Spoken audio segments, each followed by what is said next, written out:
Welcome to USA News Today.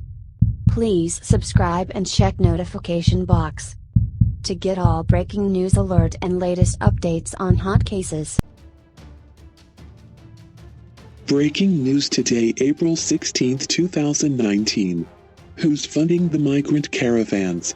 The migrant crisis at the U.S. southern border. There's a question I've been asking. Is somebody funding this mass migration? Is someone paying for these migrants' travel, food, and shelter, and if so, who? What's the agenda? Over the months, I've heard many theories, some plausible, some not so much.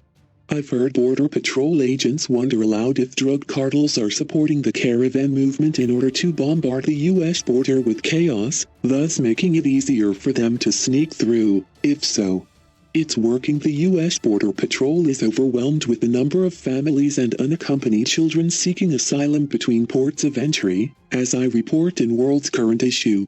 One agent who used to process credible fear claims from apprehended migrants said many of them told him similar stories from the same town. It just seems coached. That seems to be a common view among border security officers, who understandably feel unjustly vilified for simply doing their jobs. It's interesting being a reporter handing her passport over at the port of entry and having an officer so eager to share his unsolicited opinions on the subject. One customs officer asked me, "Why do you think these people are coming?" I replied, "I don't know. They tell me they're fleeing violence and poverty, and someone told them there was a way to get asylum here in the U.S. "Ah," the officer exclaimed, "I'm glad you said someone told them, because this is all happening all of a sudden. And someone is behind this." Another officer in the next stall who overheard our conversation muttered that it was probably a far-left activist group. It reminded me of conspiracy theories I've heard about Marxist groups trying to derail our national structures.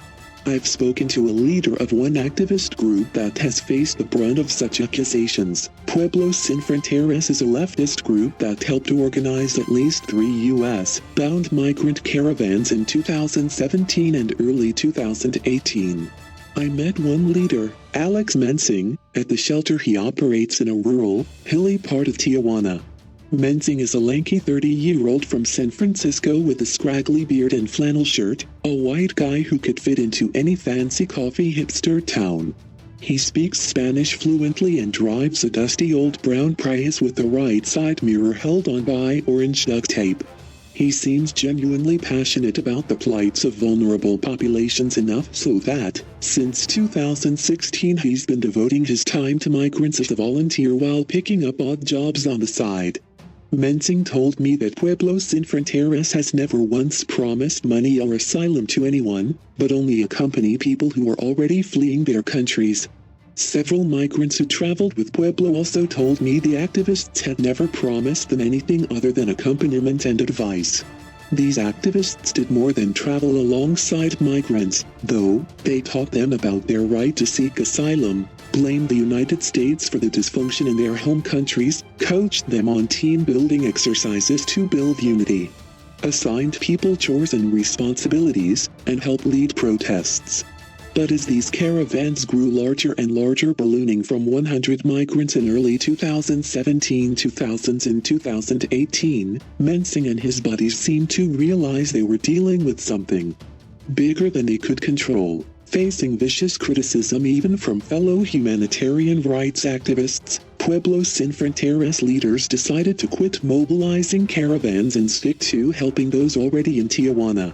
I haven't heard anything about them from newer migrants since, so it seems they have stuck to their word.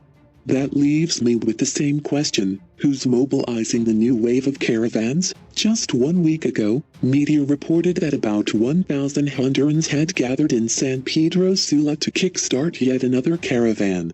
These activities continue in the midst of President Donald Trump trying to cut off aid payments to Central America, reportedly forcing the resignation of former Secretary of Homeland Security Kirstjen Nielsen, and declaring on Twitter, "Our country is full." If this abject news is filtering into the news outlets or social media feeds of Central Americans, they're preferring instead to listen to anonymous messages encouraging them to leave their country as soon as they can before the borders close for good.